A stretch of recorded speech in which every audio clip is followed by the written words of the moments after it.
A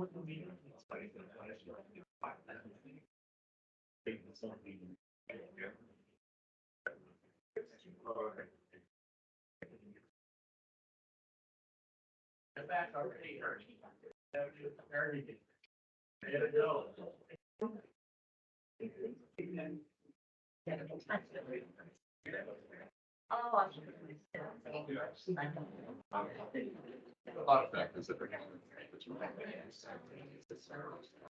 Okay. I'll sit next to the booth.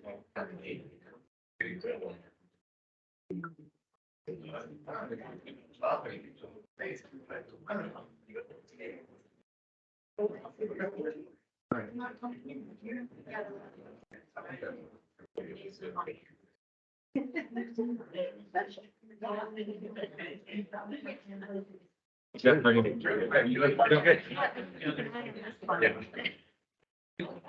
Hi, you got it.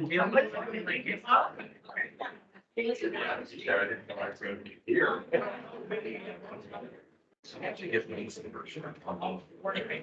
She's like, no, she'll do some. I feel really. I'm gonna do some right. Oh, she. Yeah.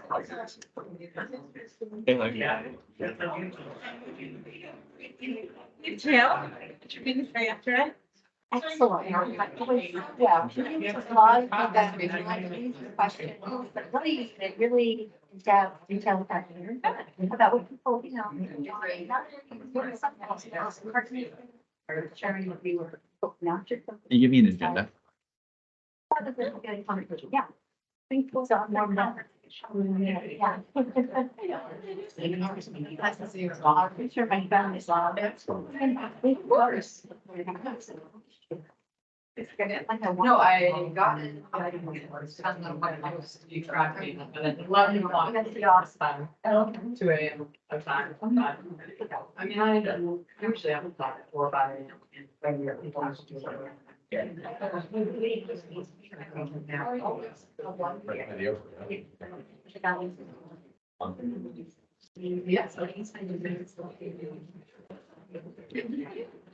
I'm gonna, change just for like a little bit of my insurance. I think I just have like at the end of that. No, it's kind of like stuff. It's basically well, the one was an app.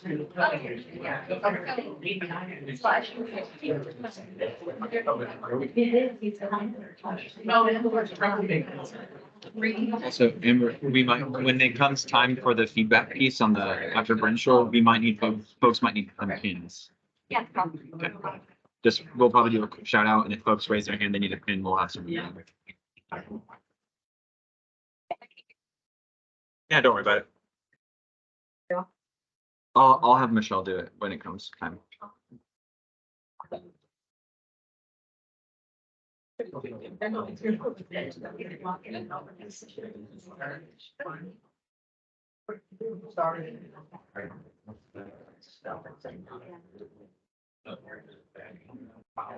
All right. Good morning, everyone.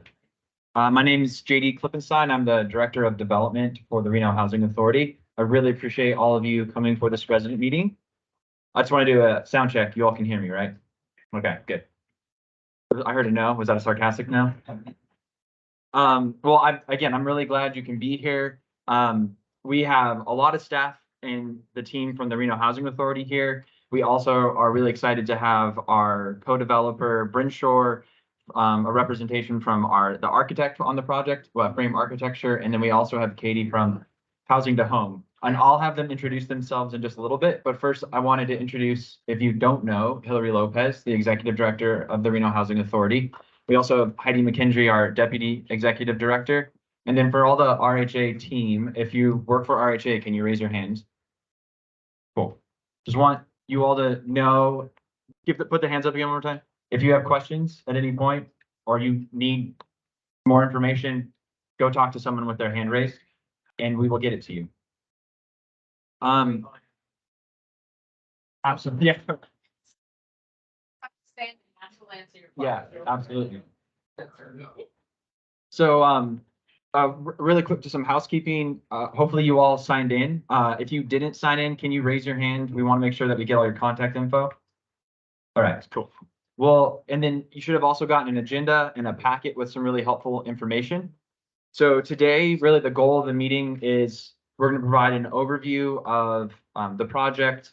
Particularly, we're going to provide some really exciting updates on project timeline and also what it's shaping up to look like, what the redeveloped property is going to look like. And then I'm sure foremost on most of your minds is relocation. So we have Katie here to really talk about what that's going to look like with some much more concrete details and timelines than we had when we came and shared information in April. So yes, excellent. So I'm going to jump into my part. I get to do the boring part, and then like the fun stuff, we're going to have Jeff and Whitney from Brenshore and Katie from Housing to Home share the information that you actually want to have. But HUD wants to make sure we share all the possible information we can have.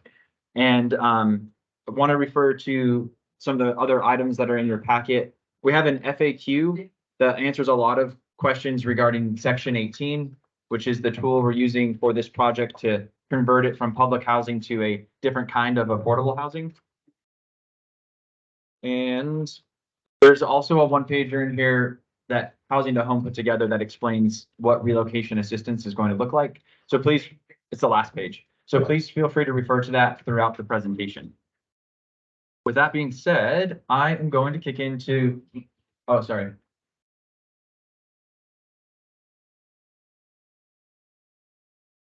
We never advertised that this would be a virtual meeting. We've never shared the link with anyone besides the internal team, so. Yeah, sorry, I don't know who, if it's a resident, we can figure it out, but. Oh, yeah, sorry. All right. So first of all, a little bit of background. Reno Housing Authority is using a tool called Section 18 to redevelop this project. And Section 18 is something that HUD has given public housing authorities. It's a tool they've given them because historically and currently, housing authorities actually do not receive adequate funding for them to maintain public housing at the level and quality that we want to. So that means that there's a lot of things, improvements, big improvements that we're not able to make over time. And especially as properties get older and older and their needs increase in terms of repair and improvements, we're not able to access the funding we need to do that while this property stays public housing. So what HUD has given us are a couple of tools to do what's called repositioning, which is a fancy word. That means that we're going to convert this project from the public housing program to a Section 8 project-based program with project-based vouchers. That does a couple of things. One, it lets us tap into a bunch of funding that we couldn't otherwise access in order to redevelop the project. And two, it means that the funding that we get from the vouchers moving forward is a lot more stable and will help us maintain the property into the future. So this is both about improving the property for residents now and also ensuring that this can be a good property that provides affordable housing for decades into the future. So how does that work? The first thing we have to do is prove that this property meets what's called obsolescence, which is a fancy word meaning that there's a lot of stuff that needs fixing at the property. So much so that it would be more cost effective for us to essentially demolish and rebuild than to try to simply repair what is happening, because the repairs wouldn't fix the foundational issues and the problems at the property. So obsolescence means that it actually would be more cost effective for you just to demolish and rebuild rather than repair. So we did a community needs assessment, or sorry, rather a capital needs assessment, which you'll have access to. I'll show you where you can view it if you'd like later on. But we did that. Hawkview meets that threshold. There's some serious repairs that need to be made, some serious issues with the property that we can't fix unless we essentially start over.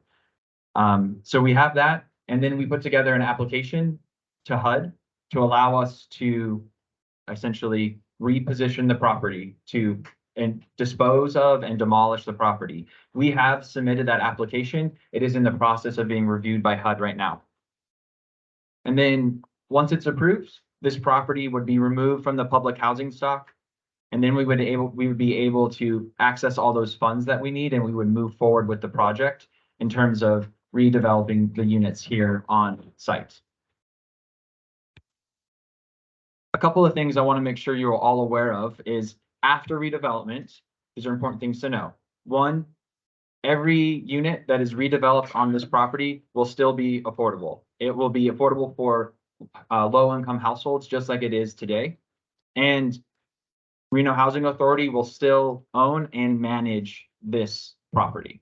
So the day-to-day will look pretty similar in terms of ownership and management.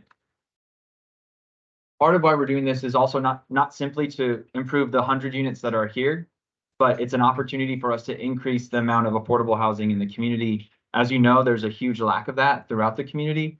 And the goal of this project is to increase density from 100 units currently to up to 200 units. And there'll be some more information about what that might look like when Brinshaw and Frame Architecture present. And then there's one thing I wanted to clarify with you all, because we didn't have a clear answer yet when we discussed this in April. But RHA is going to be project basing essentially 99 vouchers back onto this redeveloped project. So it's a way for us to ensure that the project is affordable moving forward. And with that, that means it's a subsidy on the project to help those households pay rent. And what we are going to do for the original Hawkview residents, for you all who are interested in moving back, you will essentially get first dibs. If you qualify for a project-based voucher, you'll be invited to move back to the redeveloped property before we open up leasing to the rest of the community. So if you would like to come back, you will be given that opportunity. I do want to clarify that you would have to give up whatever assistance you received for permanent relocation. You would have to give that up in order to take the project-based voucher. You can't have both things at the same time. And also, you'd have to meet project-based voucher eligibility, which is different criteria maybe than what you qualified for when you first moved in to Hawkview. So I don't want to say that everyone will be eligible for that, but for those of you that are, this would be an opportunity that you have. I have a question in the back. So the question was if we'll have a washer and dryer. I'm going to hold off on answering that. We're going to have a conversation with the developer and the architect, and they can kind of see where we are in terms of some of that design. I would say it's probably a little too early to know for sure, but I'll let Brinshaw address that. A couple of things. Katie's going to go into this in a lot more detail, and we're going to stick around for you to be able to ask questions. But in terms of Section 18, I just wanted to let you know what the requirements are for resident relocation. The first thing is that we have to offer all residents comparable housing options and continued rental assistance based on your eligibility.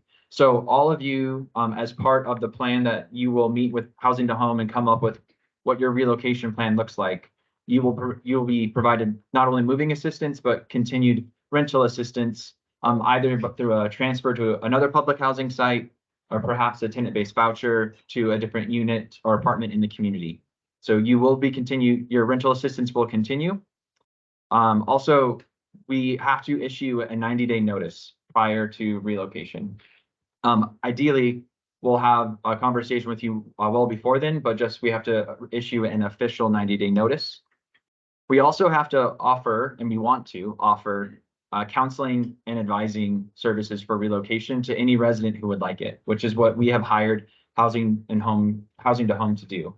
You can use them as much as you want or as little as you want, as long as you are communicating with them. So they can really help you every step of the way, or they can help provide some guidelines and direction if you would like to be a little bit more active in finding units on your own.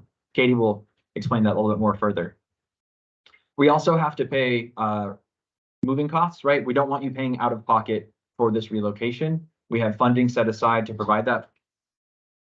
We have to make sure that when we are finding another place for you to move, that we're complying with fair housing. So think of in terms of if you have an accessible unit or a reasonable accommodation now, make sure that that's communicated, and that is a consideration that we look for in the place that you will permanently move to. And we can't begin relocation until HUD officially approves the project. and we cannot begin demolition until all residents are relocated. So just want to make sure we're all on the same page there. And then before I hand it over to the fun part of the presentation, a couple of things I wanted you to know. We have put a bunch of this information up on the website, and I'll show you where it is in just a little bit. But if you want more information, you can go to our website. There are dozens of documents with more information about Section 18 and our project. Also, we will continue to communicate through meetings and other forms of communication with residents. There's an email that you can find on the FAQ. If you see right here, it says below is a list of responses to frequently asked questions. At the bottom of that paragraph, you'll see there's hvproject@renoha.org.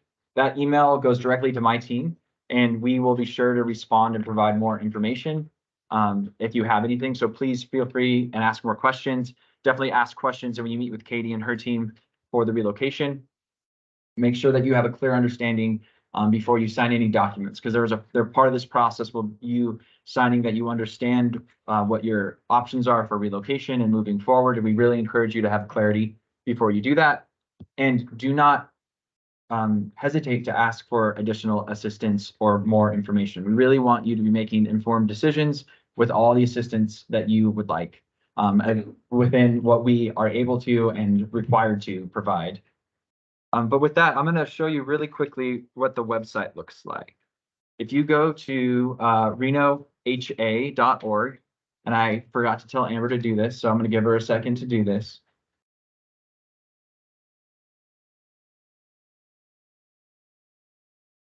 And then at the top, you'll see an option for, it says housing options.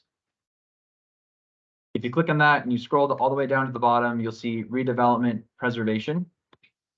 Go ahead and click there. And then you're going to see both Hawkview and Silverado Manor. These are two projects that we are redeveloping, preserving.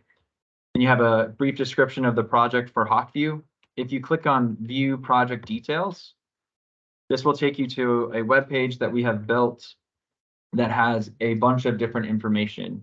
So if you want to know more about Section 18, we have some FAQs. We have a presentation about this from our previous meeting. There's also our relocation plan and the relocation presentation that Housing to Home has given previously. We have documents about our of all the documents that we submitted to HUD. And then we also have lots and lots of information about the resident engagement that we have done. So there's a lot of really good information here. We will be updating this page with information from this meeting. And I'm actually currently recording this meeting and sharing screen. So we'll have a copy of the presentation up on the site as well, in case you want to refer back to it later on. With that, I'm going to turn it over to Whitney Weller from Brinshaw, who is our developer partner on this. And she'll is going to take us through kind of where we are in terms of project timeline and what the design is shaping up to look like. We also have Jeff Frame from Frame Architecture, who will be sharing some information as well.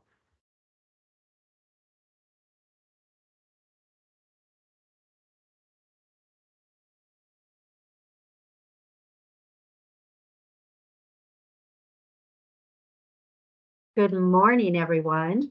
Right. There's a couple more if anybody else wants to come. I know it's front row seating, but well, we are very pleased to be here and to be partnered with the Reno Housing Authority, who really, this is their vision, and we are here to just help them and to partner with them to realize this vision of redeveloping Hawkview. So what we do, this is typical for us. And again, well, I should back it. So I'm Whitney Weller, and I oversee, I call it Brinshaw West. So I'm on kind of the West Coast, Nevada, Utah, Arizona, and California. So I'm excited to be here. This is one of our first projects in Nevada.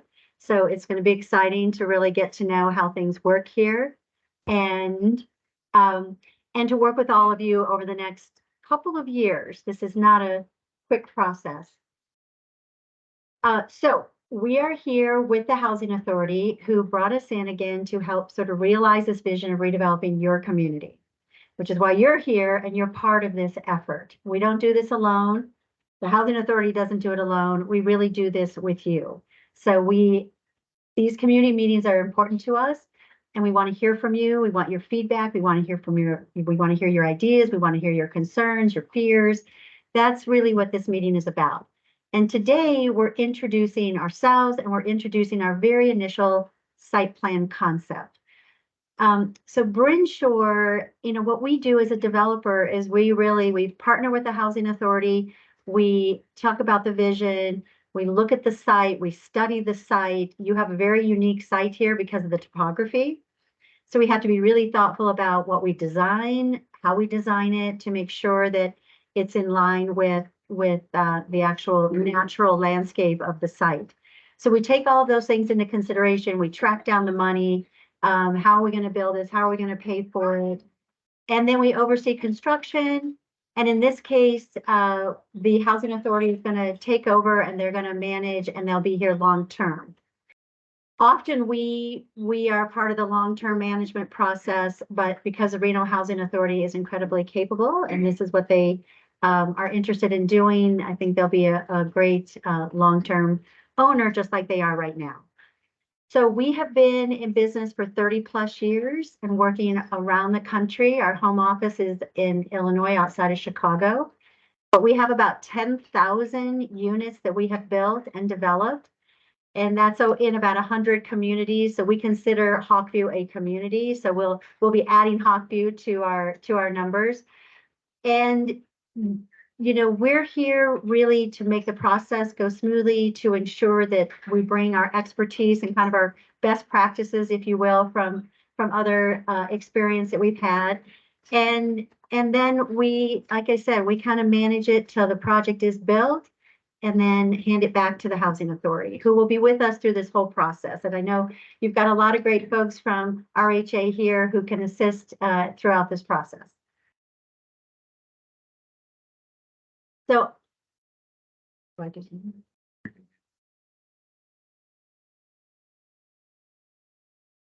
so the timeline, which you're probably all most interested in, is when is this?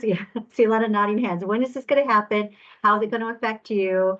And we're certainly going to hear from Katie a little bit later. She'll really have all the details on kind of the day-to-day process that you'll go through as we redevelop your site. So we've already started. We've been working for the past couple of months. And from now until midsummer of next year, we're really working on the design, the kind of the site plan that you're going to see today. And then we're going to start working on the building designs. What type of buildings? Is it low density? Or, is it townhomes? Is it family walk-ups? Might we have an elevator type building? So these are all things that we're going to be talking about and studying and hearing from you and making decisions over the next few months. And then Frame Architecture and his team. So we've got Jeff Frame and Paige and Roy here from Frame Architecture, who is really working on what is this going to look like? How will you access the site? Where will you park? Where will your kids play? Where will you meet and have community meetings like this? So those are all things that we'll be thinking about and talking about. We're moving through the Section 18 process, which JD described, which is the HUD process for repositioning. And then we're going to be coming up with the money. So securing the financing. How do we, these are not inexpensive projects. So we have to make sure that we have the funds to build the project. The Housing Authority has already identified a number of funding sources. So we have to kind of fill in the blanks. We have to go to banks and investors to make sure we have the money to do the project all the way through. So that's going to be until mid-July and probably the end of July. And that means when we have all of that done, we start construction. So I think Katie will talk to you about what's going to happen between now and then, because everybody will have to have moved off site in order, obviously, for us to demo the property and to start construction.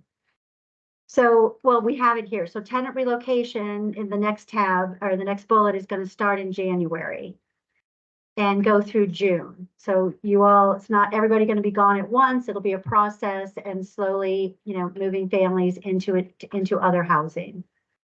Then August, what looks like we're kind of really in August. So we close out, we get all the funding, you've been relocated. Then we close, which means the money becomes available and we start construction.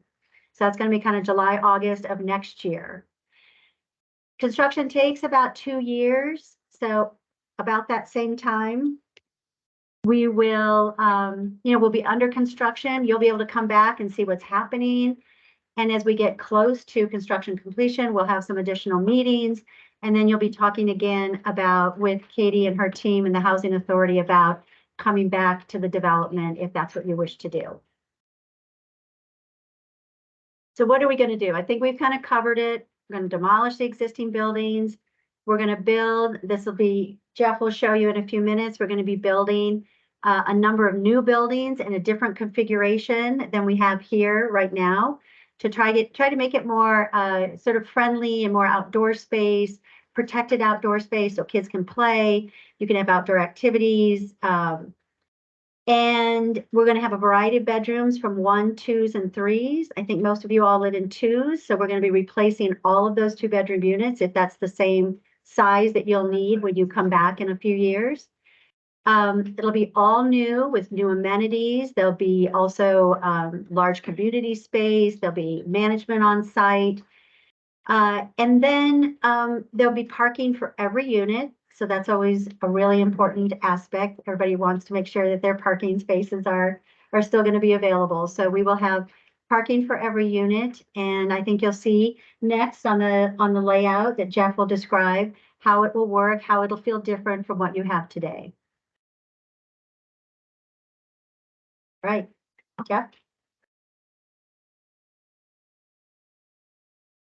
All right, thank you, Whitney. Again, my name is Jeff Frame. I'm with Frame Architecture, and kind of just want to go over what our initial thoughts are. This isn't final or anything. It's just kind of initial thought to kind of get some feedback from everybody.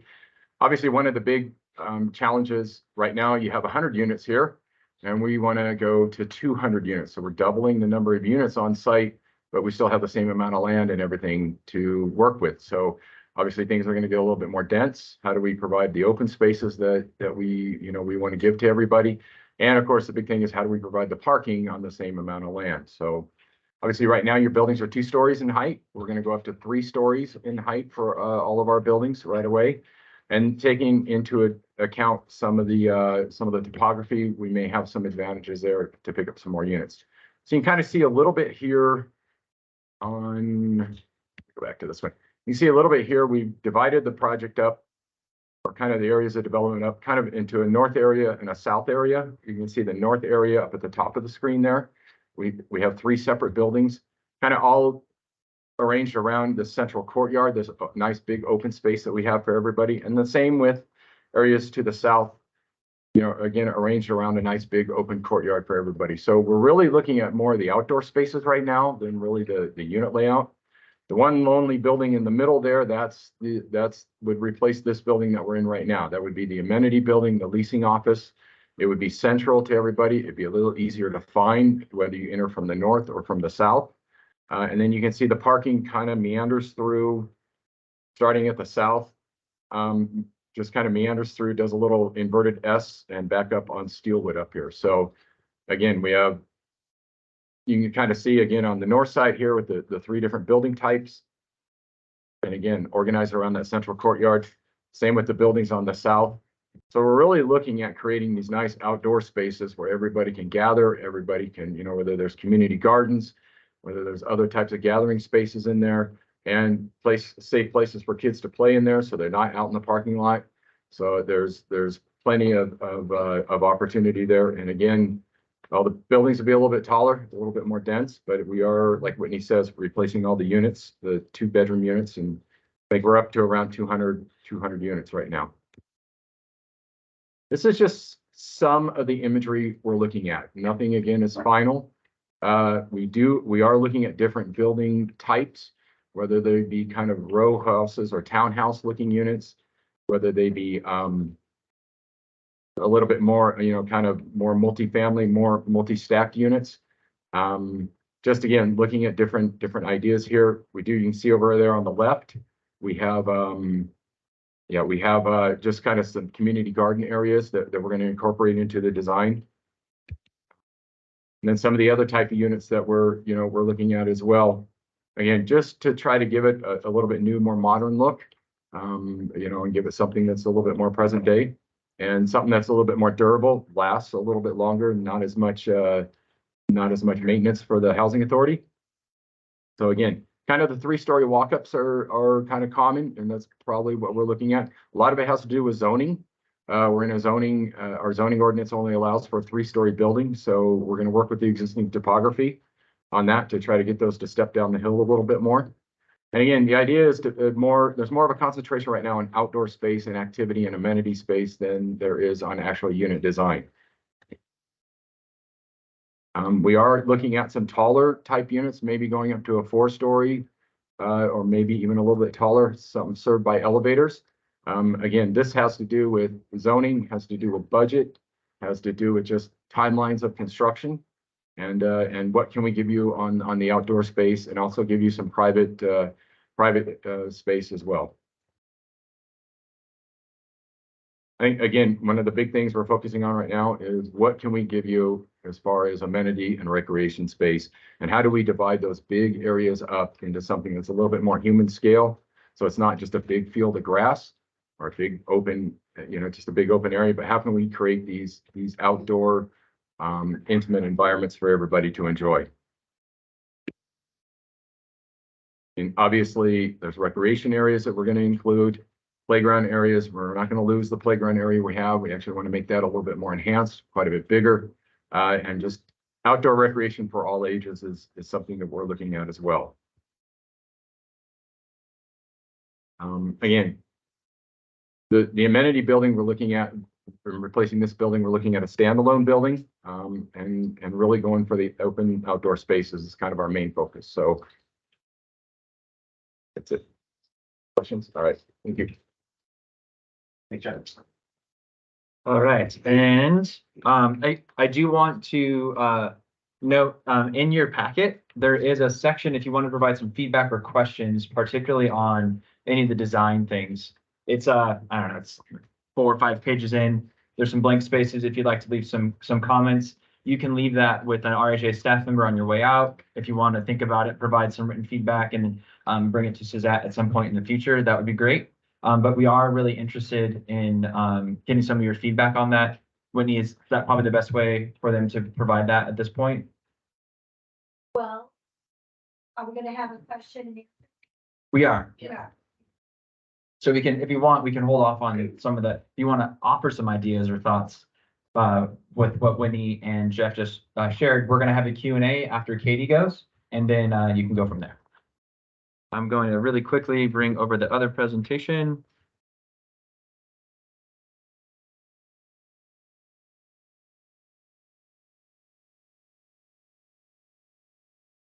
All right, go for it, Katie. Hi, y'all. How you doing? I have to stand here at the podium and still, which my mother hasn't been able to get me to do in 42 years. So this should be interesting. I feel like a robot. Nice to see everyone. I wonder if I can take this off at least to give me a little bit of fidget room. Not really able to identify that. So who's nervous and scared and is like, what is happening to my life? Right? Who has a bunch of questions? Cool. So I'm gonna go over a few slides and talk for a few minutes, and then I'm happy to stay here as long as you all want and answer questions. I see familiar faces. We can answer questions in a group if you're comfortable, and if not, happy to meet outside and talk to people one-on-one. Sound fair? So good news is nothing is happening until after the holidays. Right? Like deep breath, okay? So you're going to see me today, and then you're not going to see me again until 2024. Woo! And so that means that you all can enjoy whatever holidays you celebrate with your family and friends, knowing that no one's going to be disturbing you during those times. And did anyone buy any packing materials? Because there was one person last time who had. Have packing materials been bought? No, see, I tell this story about you all over the country. Because I ask now. Did you get refunded for them? You couldn't delete it? No, I did. I was like, oh. So I waited till the actual, because I was looking as we, like, the measuring tape. I'm kind of interested on the return policy. Okay. That's where you were deleting on during the meeting, remember?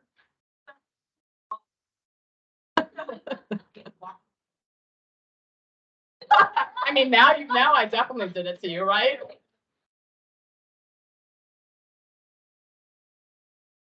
Okay, so no more of that, right? No, all right. So, all right, so all jokes aside, everyone is going to be relocating based on what you've heard today, right?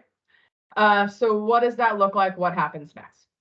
Starting in January, you're gonna have a housing to home staff member that's gonna be here on site. So, and the housing authority will be involved in interviewing and selecting this person. We have a really robust onboarding process. Remember, my name's Katie, own the company and do this all over the country. So we're very, very used to doing this, have lots of experience doing this. So we'll have a staff person here that's gonna start in January, and they're gonna meet with every household one-on-one. I'm trying to. I started sneaking away and I came here. So they're gonna meet with every household one-on-one. That's the first thing, and we'll get through those as quickly as we can in January. To be honest, we'll probably in January have a few staff members here because everyone's gonna be really anxious, which is fair. And once you hear your neighbors meeting with us, you're gonna want to meet with them. I'd be the same way, right? And so we just try to stay ahead of that, and we'll try to get through these one-on-one meetings as quickly as possible. That doesn't mean they have to be quick meetings. We want to hear what's going on in your household, where you'd want to relocate, where your kiddos go to school, where you work, what transportation you take, what services you have. We're not asking any of this to be nosy. It's just going to make sure we're getting you into the right home during relocation. Okay. So anything that you think of, even if you're like, I don't know if I should tell Katie about the 200-gallon fish tank. Yes, you should. Okay, I'll probably see it, but please let us know. For example. So anything like that, you know, if kiddos stay at one home some days and somewhere else another day, or if you work at third shift, anything like that, just let us know, and we're going to use all that information to get you into the best home possible.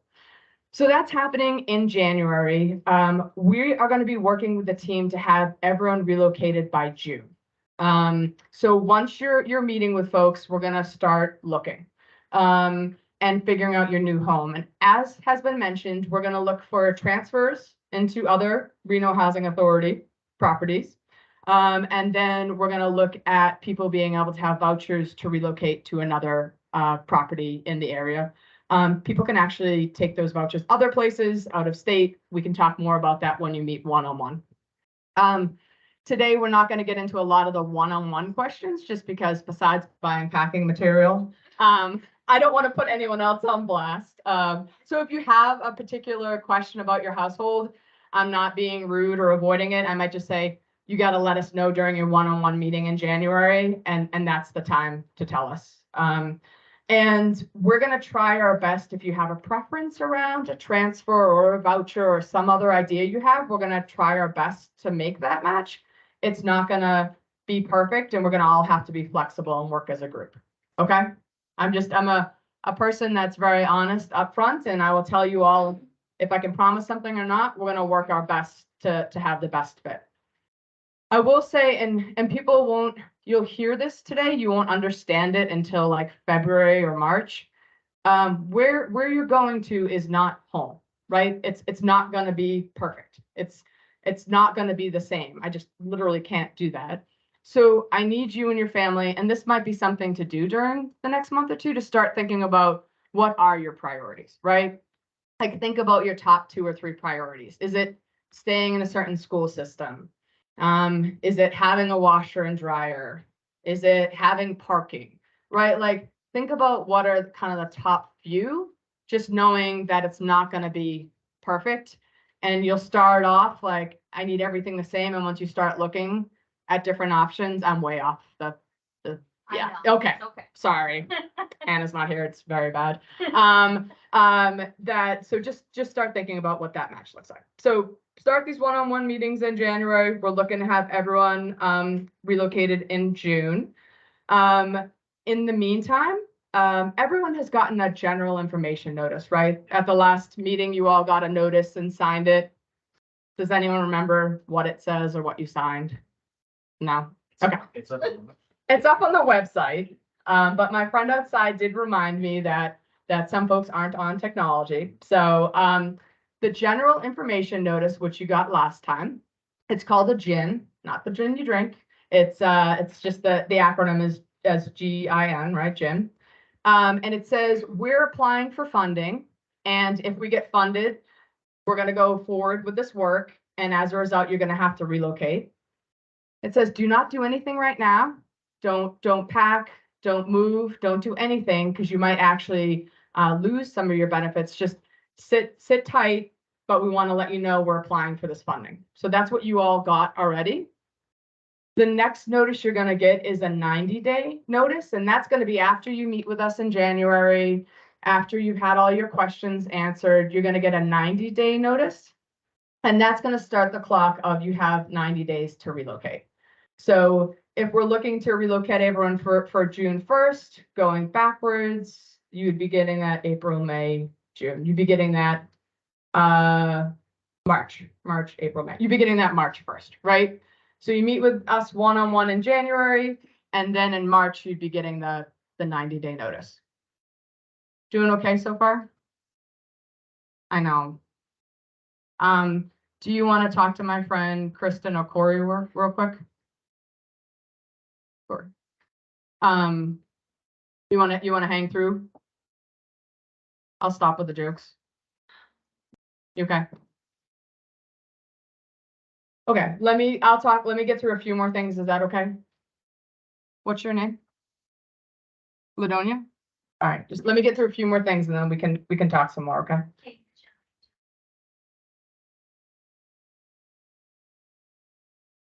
Cool. We'll have some time for some questions, okay? Okay, so starting, we'll kind of go over what I've said, and then we can touch on a few more points and we'll open up for questions. So our staff is going to start here in January, right? Nothing you have to do during the holidays. We're going to meet with you one-on-one and ask you a lot of questions and ask for some information. It's not to be nosy. And then we're going to start working with you, finding a good match for your family. We'll figure out if that's a transfer, if you're getting a voucher. And then about 90 days before it's go time, but we would have talked a lot by then, you'll get a 90-day notice. That will have the comparable units that JD talked about. It gets kind of very technical, but we'll go over all this with you, but we don't have to get into it today. But you'll get a 90-day notice saying you've got 90 days. We're going to keep on working together and get you moved. And then we're going to look to move people for June. Okay, like timeline, does that make sense to folks? Okay. So no one's paying out of pocket, right? We'll have staff that are here.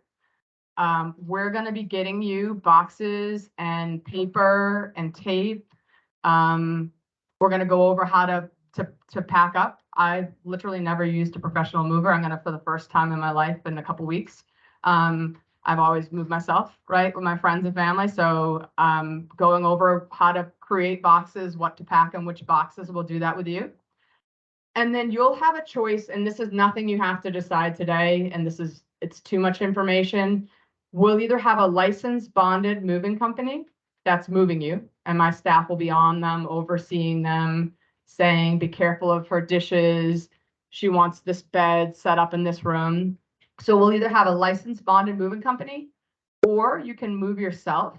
And once you're right, see, that's what I'm saying too.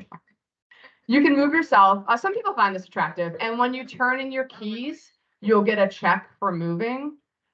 In the state of Nevada for a 2-bedroom, it's $1,300. So if you want to do the friends and family, buy them a pizza and use some pickup trucks. Once you're moved out and property management has cleared your unit, and you've given in your keys, you'd get a check for $1,300. So it's either or, right? Usually you either use the moving company or get the check. And then we're gonna stay in touch, as JD was saying. We'll be making sure everyone's good in their new place. And then for folks who want to return, in a year and a half, about a year and a half of construction, you can return. Following what JD talked about, right, about having to be able to qualify.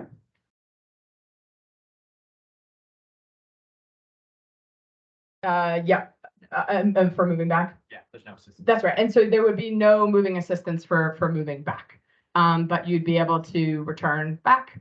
And we'd walk you through all those steps of getting back here. How am I doing? Better? Yeah. Let me make sure. The one thing I did want to mention for all of us as a team. Yeah. So, and we'll open it up in just a minute for Q&A. But we're going to be looking for two options right now for transfers into other properties owned by the Reno Housing Authority. Right, so they have other properties in the area. Or we'll be working with you to have a Section 8 voucher. Is that the language people know the most here? Yeah, a Section 8 voucher that you can take with you to a unit on the private market. We would work with you on both of those options.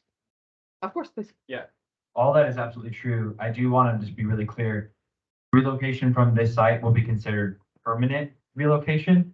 So that's why there's not additional assistance to move back to the property. You can make that choice. And like I said, there's going to be a preference. We're going to open up those project-based voucher units for current tenants who would like to return to the redeveloped property. But that would be a choice you're making to come back from what was your permanent relocation, the unit that you permanently relocated to. So we want to make that clear just so that you don't have expectations that for assistance that won't be in place to return to the redeveloped unit. This is considered permanent relocation on your first move. Yeah. And permanent relocation doesn't mean permanent, you're never coming back, right? Isn't that what you think it means? Like when I first learned this, I was like, this is so confusing. Permanent means it's more than 12 months. I know, yeah, it's once you go down this rabbit hole, it's very confusing. I'm giving you like the cliff notes. So when you hear the word permanent, it's more than 12 months. That's all that means. It doesn't mean you cannot return. Okay. This is different than your friends and neighbors at Silverado Manor. And JD and I and the team just wanted to mention this. What you're hearing today is different than what they're going to hear tomorrow. And that's because there's different funding sources involved. So I really, as much as you can, think about Hawkview and what you're hearing today. And this applies to Hawkview. You will hear people saying they heard differently at Silverado, and that is correct. Okay. Just want to point that out because these meetings are happening today and tomorrow. And there's some similarities, but there's some differences. Okay, I hit all of the big pieces. JD, you want me to turn it over to you? Yeah. Thank you, Katie. I really appreciate it. Yep. All right, so I'm gonna go ahead and turn it over to Q&A.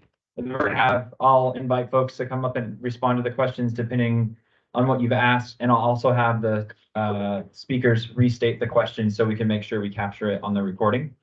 But I know there's some questions have been asked already, but go ahead, raise your hand if you have another question, and we'll go from there.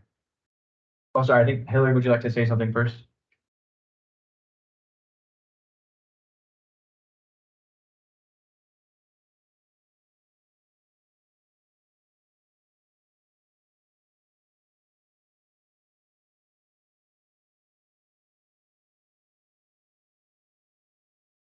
Yeah, absolutely. So Dr. Hillary Lopez, our executive director, would like for you all to know that we have some live translation available for folks who need Spanish live translation right now. We also are in the process of having all of the documents on our website for Hawkview offered in both English and Spanish. If there is an additional language that you would prefer for the material to be translated into, we'd be more than happy to do that. And you can either let Katie know that if that's regarding relocation, or you can connect with Reno Housing Authority staff at any point. You can use that email, you can talk to Suzette, and we will get you the information you need.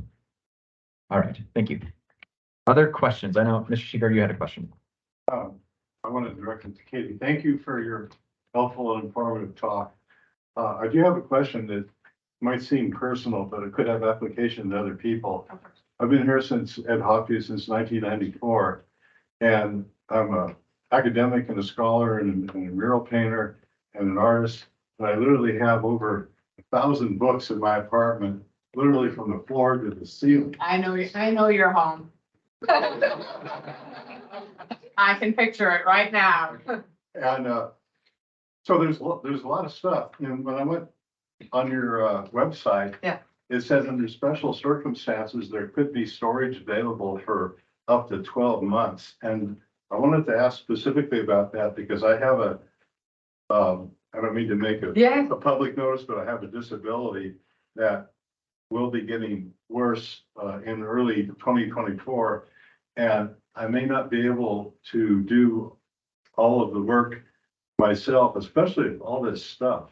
So I wanted to find out about the availability of storage if that's needed, if I can't get out of here in the 90 days that's required. Yeah, and then just to clarify, so for the recording, the question is regarding essentially storage. What are the considerations around potential storage? And I'm gonna have Katie come and respond to that. So it's, twofold. So a question around storage and then a question around assistance with packing and getting situated, right? Sir, yeah, and what's your last name again? What's your last name again, sir? David Shakar. David, sure. So David. For storage, let me check in with the team and we'll make sure we're including that in the next round of FAQs. And then so we'll be back to the team around that. For the first piece around packing up the books and everything else, we'll have movers that give a hand with that. When we meet with you in January, David, if you could make sure that we could see your home and take inventory and come up with a plan with you, we can make sure that you're not doing that on your own or at all. Yeah. If people don't mind, when we meet with you, if we could go into your home, we'll have to go eventually. Just being honest, if we could, so we could start understanding, sort of your belongings and furniture and items, that'd be great. If you're more comfortable, we can meet here or do it by the phone, but eventually we'll have to meet in your home. Does that answer your question, Dave? Yeah, thank you. Okay, great. Thanks, Katie. All right, other questions? Oh, sorry, I was trying to say anything. In the middle there? No.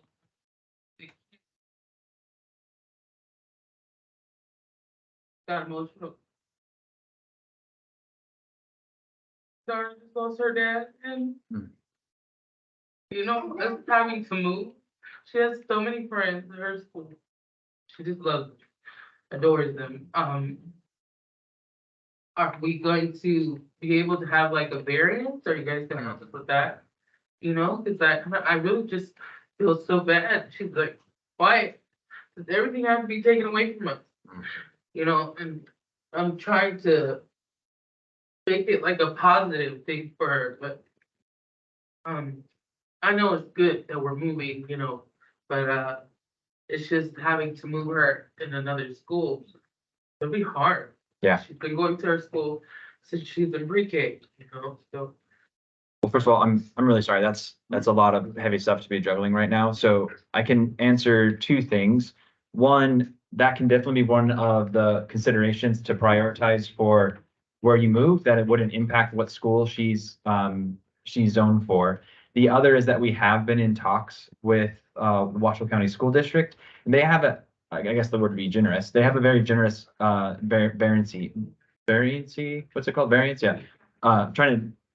Policy, a variance policy. So I would say that doesn't mean that they would provide alternative transportation to the school, but I do think that if your daughter would like to stay in that school, and let's say you end up moving out of the area, we could make sure there's a conversation with the school where she could stay in that school. I do just want to clarify that wouldn't be a guarantee that there'd be transportation provided to the school where the variance is, but we had already met with them and mentioned that we want to minimize the impact on children's school as much as possible. So I think there's two ways to address that. Either where you move is still in the area zone for her school, or we look at a variance and we work with Katie to make sure that everything's and her team to make sure everything's in place for your daughter. Because we want to try to minimize, totally 100% understand wanting to minimize some of that change. Yeah, absolutely. There's another question right here. So the question is if around pets, and I'll let Katie take this one because I know that in terms of, You have it. yeah. So the answer is like, that's like part of your plan, right? That's where they're gonna meet with you one-on-one. We're like, hey, so we have pets, we're looking for a place where we can also bring our pets. So that will be one of the search criteria essentially to find it. And there are places out there. I was looking to Katie because it is one of those things where when she talks about making your list of like your priority list, right? You might have this dream unit. Yeah, if it's number one, that's great, because you might have a dream unit and they're like, no pets. We're like, well, we can't change that policy. So you might, if the pets are the number one priority, then that would just have to kind of inform the other options Yeah. essentially. Thank you. That's a good question. Cats are easy. Once you get into I've got a pit bull at home, so I can say, once you get into the pit bull, that's where it is. Yeah. Question in the back? Yeah, this is for the developer. Mhm. Has there any consideration for, like for EV charging stations, these new developments? Because, that's kind of like the future now, Yeah, it's a really, really cool question. So Is there gonna be like charging stations? Oh, yeah, for Tesla. so for the recording, the questions around potential EV charging available on the redeveloped site, and Whitney, I'll have you respond. Yeah, that's a great question, and absolutely there will be. We will probably, based on this, because it's a long site, right? And we have parking kind of throughout, we'll probably have a few EV stations in different locations, so you can hopefully park fairly close to your home. But what we do is we partner with an organization that helps, determine what we need and how many we need based on the number of units that we have, and they help us install, get it all set up. So that's something that we've been doing really in our probably about 5-6 years. Thanks, Whitney. Yeah. Mr. Oh, Shikar? Whitney, could you please provide your name and title and snail mail address, your direct phone line, and your email? I did it last time. It worked out okay. We can also, we're more than happy to provide that information after the meeting.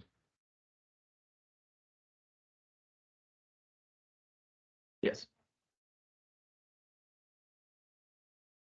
On-site update. So the question regarding security, I would say at this point that would come down to us managing the property. Yeah, so I can't say like what exactly that's going to look like, but I really appreciate you raising it. We have folks taking notes in the back so that we can talk about what the plan is moving forward.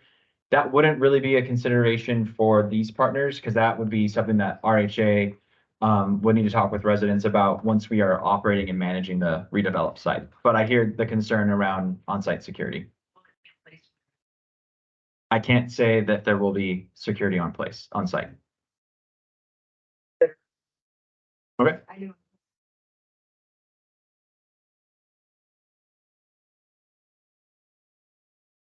So concerns around security, security cameras, okay? That might be something that we can definitely take into account in terms of design about what that looks like as we're redeveloping. We're hoping that there can be improvements on every aspect of the property when they are redeveloped. Thank you for raising both those concerns. Questions, comments, concerns?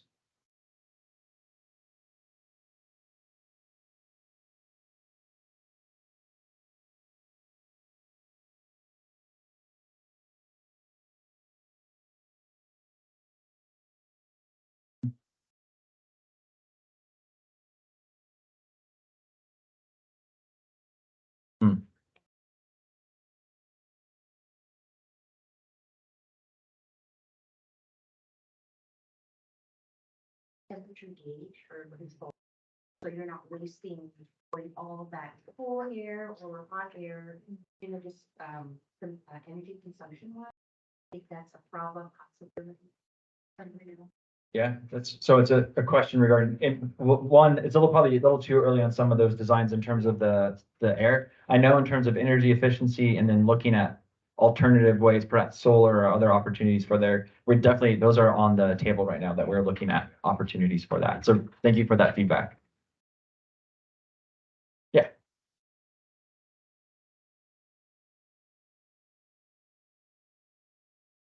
For the new, for the new place. So when you meet with the Housing to Home team, the idea is to identify like if it's gonna be a public housing transfer or a tenant-based voucher. But the goal is that your rent, what you pay now, you will continue to pay the same amount or very, very, very close moving forward. Given that everything's remaining the same in the household. Remaining that, yes, exactly. Yeah. Exactly, it's family size and in terms of the number of one-bedroom units and salary, right? There are other eligibility requirements to consider in terms of what you might be required to pay on a voucher. But the goal is that it is as seamless a transition as possible in terms of what you pay now to what you will be paying when you are permanently relocated.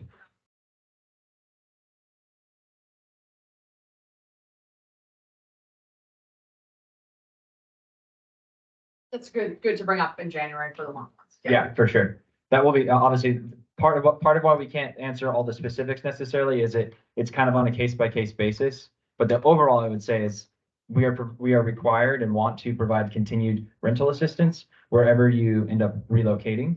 The specifics of what that looks like will probably be a little bit per household. But that's why when you meet with the team here, the Housing to Home team, when they're on site, that will be one of the first things they really want to figure out and get clarity around. Yeah.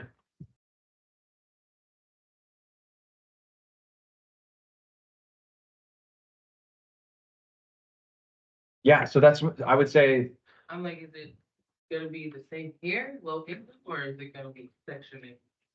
sorry, so is the question around the relocation or around the redeveloped property? The relocation. Okay. Are we gonna get, or are we giving an option?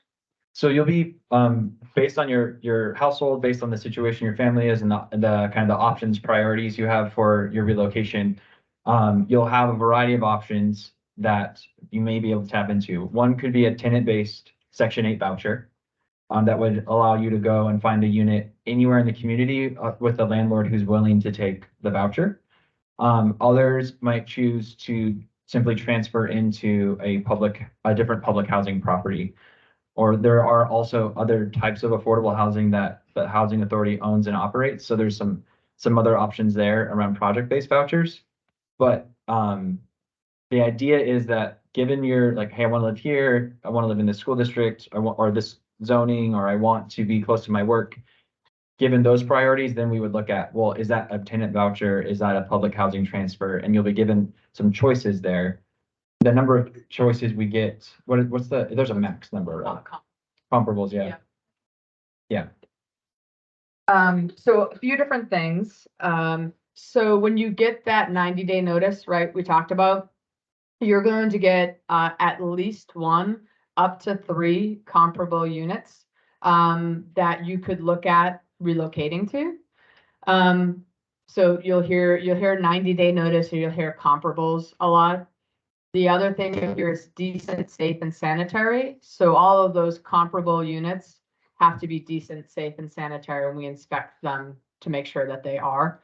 And so that will exist when you get that 90-day notice. If you say this comparable doesn't work for me, I checked it out, I don't like it, or there's other issues, then we'll work with you as a team to figure out what other options might be.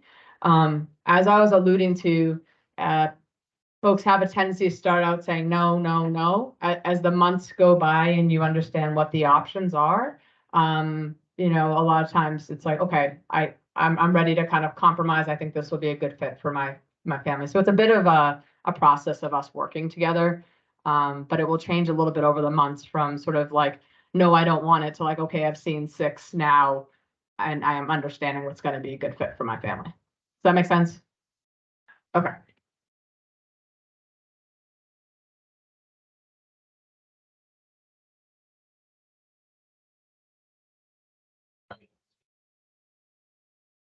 So the question is, if you, basically, if you refuse all the comparable options, Right. would you And lose feel like it's your not, housing? You know, working out, you know, and then, Yeah. or are you just gonna like say, okay, well, you can go into a hotel. Okay, yeah. Yeah, so I've been doing this for decades and I have one household, a residential household and one commercial tenant that's been the result in. So it's very unlikely. No one in this room is trying to have people not have homes, right? Like we want you all to have amazing homes that you can afford and raise your families in and enjoy as a family and friends. So that's not the result. Yes, that could be the result of going down a very long path. But again, I've been doing this for decades and that's happened once with a household. So we really try every other avenue before we're even starting litigation, which would then result in what you're describing. Okay. So very unlikely. Let's not play that out here at Hawkview. I think I do want to emphasize, and I think Katie's been making a really good point of this. This is, we're providing the counseling and the relocation and moving assistance, but this is going to be a bit of a team. This is going to be a team effort in terms of finding the right fit for you and your household. I wish there was a magic button. There isn't a magic button, so it'll be a bit of a process. So as long as you and your household are coming to really work with Katie and her team, we're going to get to a good outcome. If you come differently, that might be challenging. So I think that's going to be something where we really want to make sure everyone here is working together to find the right relocation for folks. Now, I know I see a hand, ma'am, you had your hand up previously and I didn't call on you.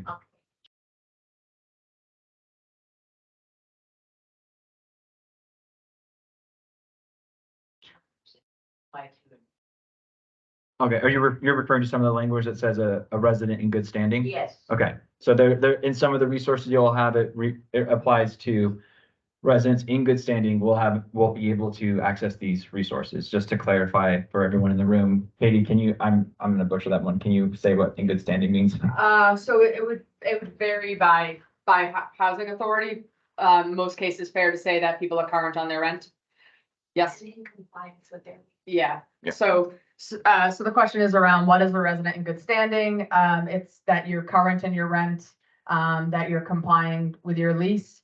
I'll just put out there, again, I'm the most private person with these things, so I understand how this must feel. When we're meeting with you one-on-one, if you could share with us if there are CORI issues or SORI issues or credit score issues, things like that, when we're looking on the private market, if you're not going to a transfer, are gonna matter. I promise you, you name it, I've worked with it and found a home for you. There's nothing that anyone in this room could tell me that I haven't heard or would be shocked by. We just need to know so we can start figuring that out, okay? How does it apply to right size units? So do you have, so for here, coming out of Hawkview, everyone's in 2 beds. Yeah. So the comparable units will be 2 bedrooms.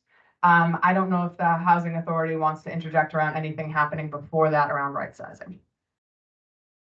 So as I understand it, and some right sizing where if you're using a voucher to go to your new unit, you have to, the eligibility for the voucher is based on the household size, unless you have a reasonable accommodation. So let's say there's a situation here in which you're a 1-person household in a 2-bedroom unit right now. And that 2-bedroom is not through a reasonable accommodation. It was you moved into that 2-bedroom, your household size has changed since then. You are now a single person relocating and you're using a voucher. A voucher for a single person will not pay for a 2-bedroom unit. So right sizing would refer to that voucher that you are eligible for is for a 1-bedroom unit. So you'd be right sizing based on the size of the household.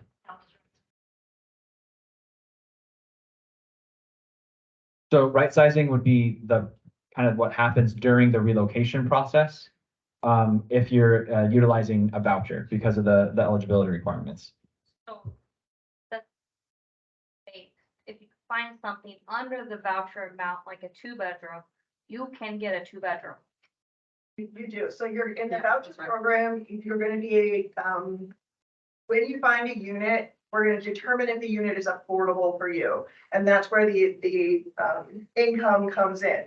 If the unit that you have found is a 2-bedroom unit that's $800 a month, and your 1-bedroom voucher is for $1,100 a month, that 2-bedroom unit's gonna be affordable to you. But thinking into the future and making sure that you're making the wisest decision possible is, say maybe year 2 of that lease, that landlord says, ooh, 800 was too low for a 2-bedroom. I'm gonna bump it to 1,600 for that second year. Now that unit is no longer affordable for you and you're paying that difference. So it's just being mindful of what, if you go into a voucher, and Katie can talk about that. We can have folks that if you're gonna go into a voucher, anyone who would get a voucher would go through a briefing. And the briefing explains all about the voucher program. We're happy to set up free briefings if we need to describe what the program is about, how it works, the ins and outs. So you guys are making educated choices. And that'd be great in January, Heidi, because we're starting the one wants to do a couple sessions in here. Yeah. Yeah. So I really appreciate the follow-up there because it wasn't entirely correct. But essentially right sizing would be based on your eligibility. What is the unit that you could qualify for? But So you're still eligible for relocation. oh yeah, absolutely. It has nothing to do with the relocation piece. It just has kind of to do with what we would call the comparable unit. Right, yeah, but everything that I described around movers and packing and all that, you're still eligible. Yes. ma'am. Mr. Sugar, I see you. There was a hand. Right back. Yeah. Yeah. Yeah.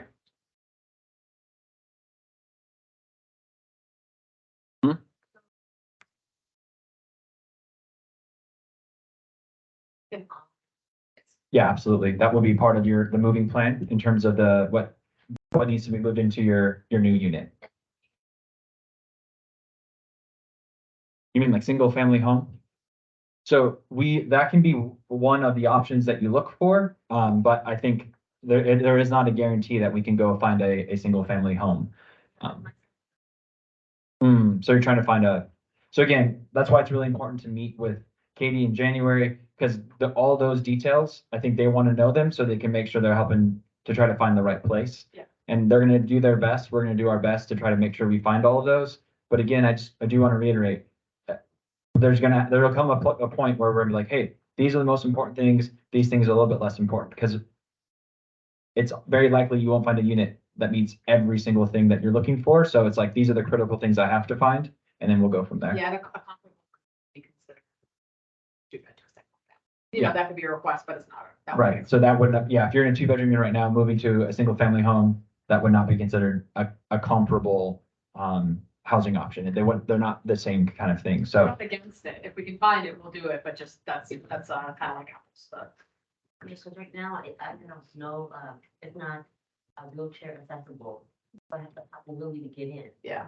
So I think we want to talk about reasonable accommodation requests. Yeah. Move like prior to, so that Yeah. we can have that on record as part of the comparable, right? That's right. So, honestly, I want to encourage you to connect with Katie. Yeah. On that one, but yeah, those are considerations. We want to make sure that everything in place now, so that when it comes to relocating, that reasonable accommodation, the accessibility concerns, those are part of the plan. Mr. Shigar. Katie, I'd like to ask you a question.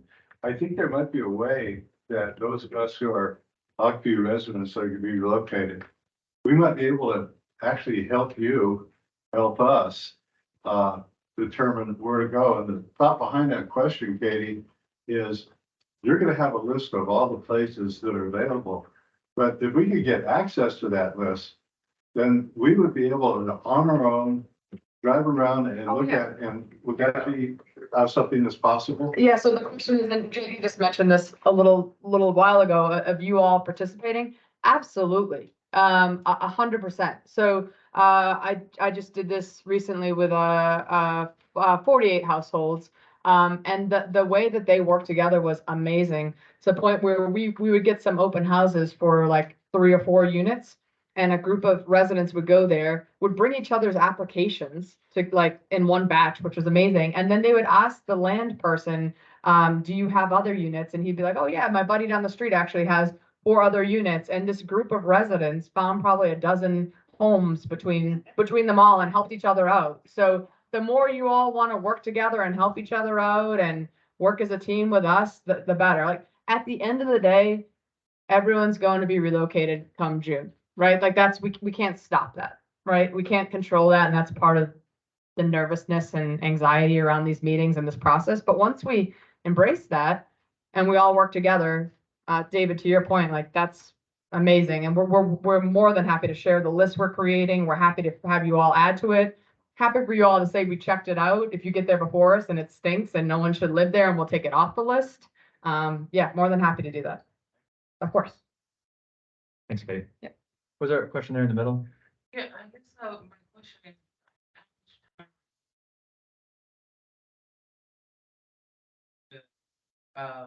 In advance, like to reply to the, whatever you give us, you know, the options that you're gonna give. Oh, yeah. Yeah. Is there a time frame? Yeah, well, You know, like- So as I understand it, you can correct me if I'm wrong. You're gonna meet in January, and that's when you start coming up with a plan and thinking through options. January through February, you're thinking through options, and then in March, we issue the official 90-day notice. That now means that by June 1st is when the relocation would happen, but we're talking about a 5-month window in which you are finding the right unit and then moving. Yeah, and I think that's right, really. And then getting a little more into the weeds. If you were given, for example, a unit to so the interesting part about the comparables, these 90-day notices, is say we gave 10 at the same time, 10 of you all got your 90-day notice. Every comparable has to be unique.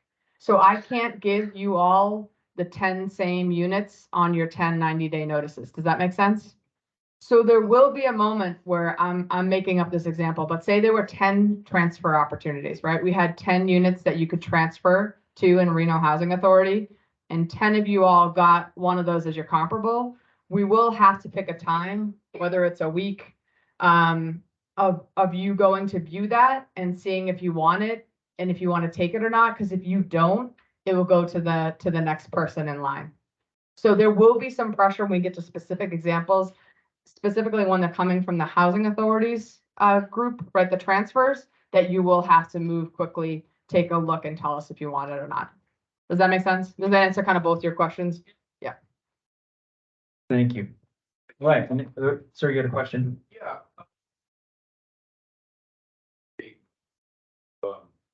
Do you have lists of, around the country? Yeah. Like if I gave you a town and then you would just research that town? Yeah. You know? Do you know? The question around the the out- vouchers go out of the bottom here? Yes. Yeah. Yeah. Okay, great. Oh, sorry, yeah, sorry, I forgot. Just take a break. So I don't have, the question is if you had a voucher, can you take it out of state? I was just confirming every sort of geography is different, so sometimes you can't, but you'd be able to take these out of state. I don't have an on-call list right now for every place in the country, but you let us know where you're trying to go. I'm moving some folks out of Waldorf, Maryland that are moving to Tennessee. They wanted to move to Tennessee and we got a few units and they're moving there with voucher. So we can totally do that. Again, just tell us up front, give us some, you can't on like May 1st say, oh, by the way, I want to take my voucher and move to Tennessee, right? Like that's something you want to tell us when we first start meeting with you.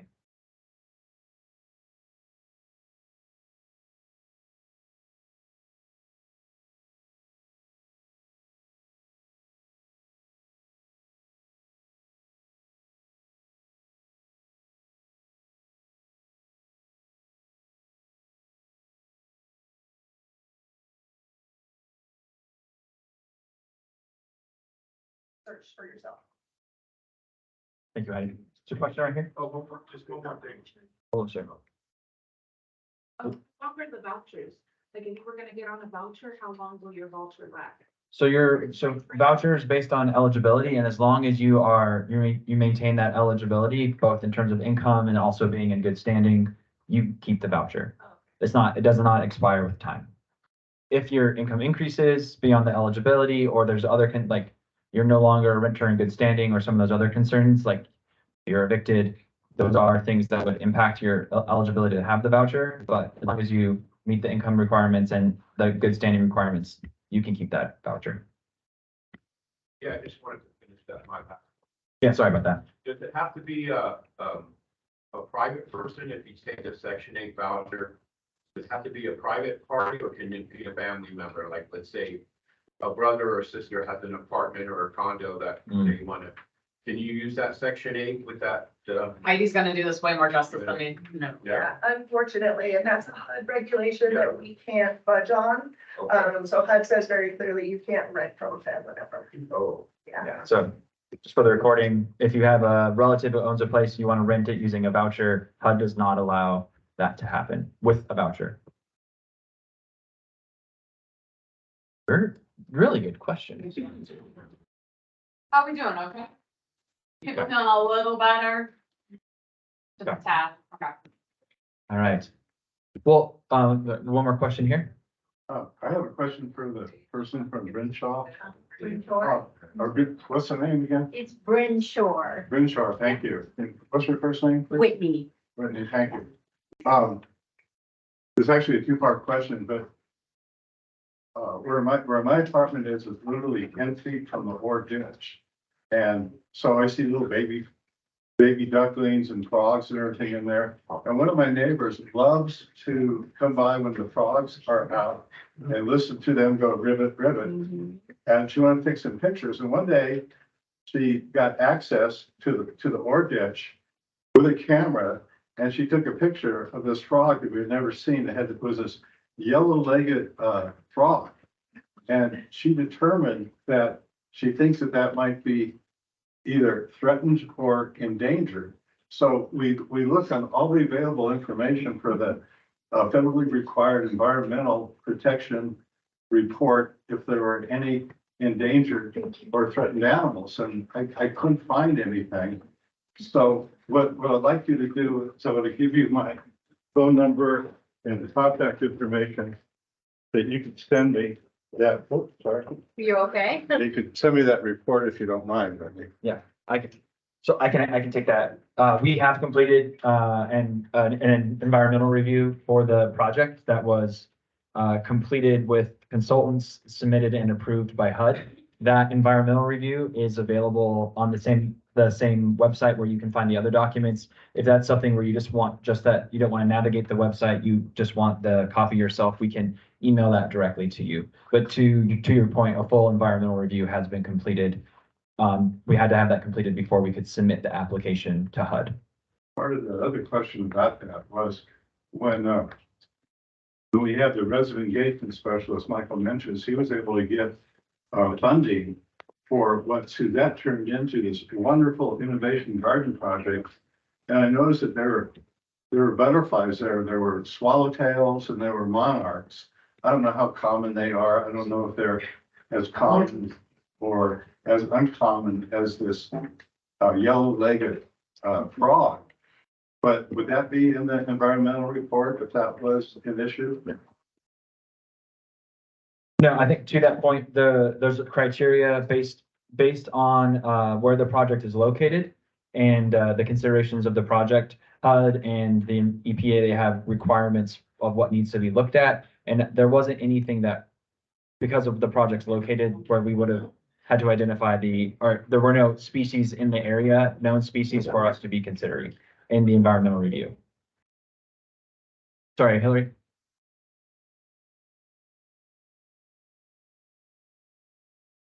Yeah, in regards to that, the planters in the garden will be absolutely part of the design. But there was a person named,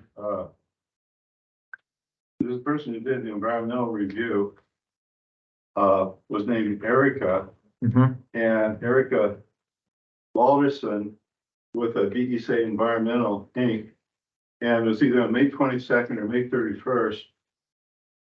She conducted an environmental review, but if there was no water in the Ore ditch at that time, she may not have been able to see that yellow-legged frog.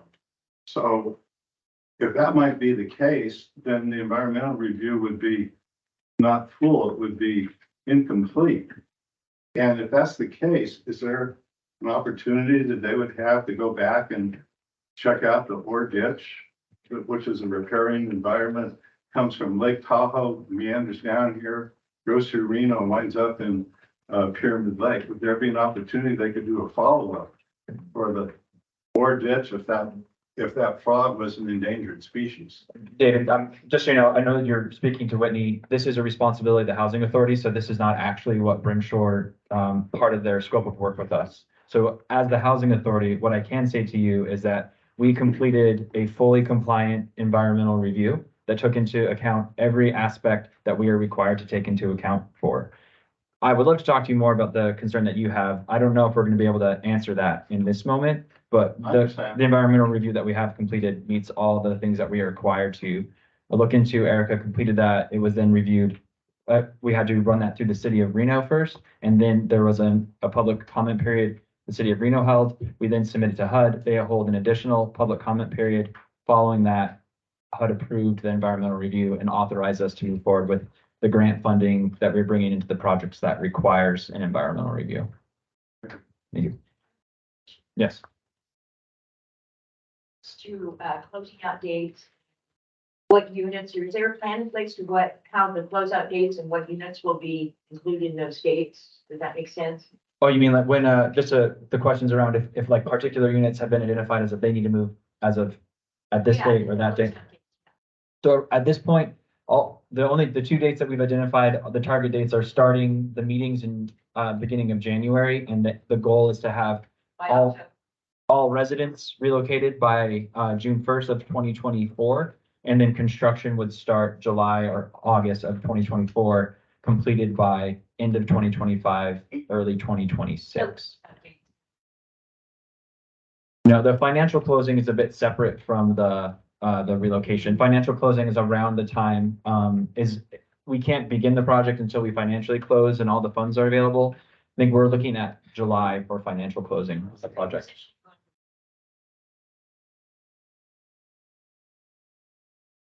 So, so it's one phase. So the team will meet with all the residents, and we'll start as soon as the comparable solution, or comparable housing option has been presented and agreed upon, and the household's like, yeah, that's where I want to go. That's when the moving's going to start. But it's not going to go building by building. It's going to be on a case by case basis as the And housing will there be options a are number of identified. priorities? Wider. We will be, it's all based on the individual plan that you develop with Housing When to they Home. find it by your plan. Yes. Okay. We will be, again, relying on experience of having done this a lot of times. We will be, conscious of when we're getting down to a building, there being a family, just one or two families left in terms of safety and security. So we'll work through that plan and be conscious of that as people are moving out, because it's by building, right? Yeah. So we'll be conscious of that. We're not gonna leave someone in one building by themselves for a number of weeks. So we'll work through that as we're going. Thank you for the Yeah. question. All right. Well, at this point, I will say, please follow up if you have additional questions. Also, we're hosting this meeting again this evening at 6 p.m. For those of you, I mean, I'm a very engaging speaker, I know, but so if you just were thoroughly entertained and want to come, you can come back at 6 p.m. But the truth is, it's the same exact material. We wanted to make sure your neighbors who weren't able to attend at 10 had an option in the evening. So you're not going to miss anything if you don't come to the 6 p.m. That being said, you're more than welcome to if you'd like to. Also, please follow up with an RHA staff member at any point if you have questions that you want to discuss. And as the Housing to Home team gets the on the ground team gets put together, I know they're very eager to start meeting with all of you come January. And then the last thing, in your packet, there was a form that we put together that you could provide some written feedback, particularly for Brinshaw and Frame, around ideas, around design, or things that you want to see on the potential ideas for the redeveloped property. We truly do want to make sure that's incorporated if and when possible. So please feel free to drop it off to Raise Our Hands RHA crew, anyone with their hand raised, and or Suzette, if you want to hand it to her on a at a later date. But that being said, I really, really appreciate all of you coming out. Thank you so much to Katie, to Whitney, to Jeff for sharing all the cool information. And we will go ahead and wrap up the meeting. Thank you. Thanks all. Yeah, can I ask you a question?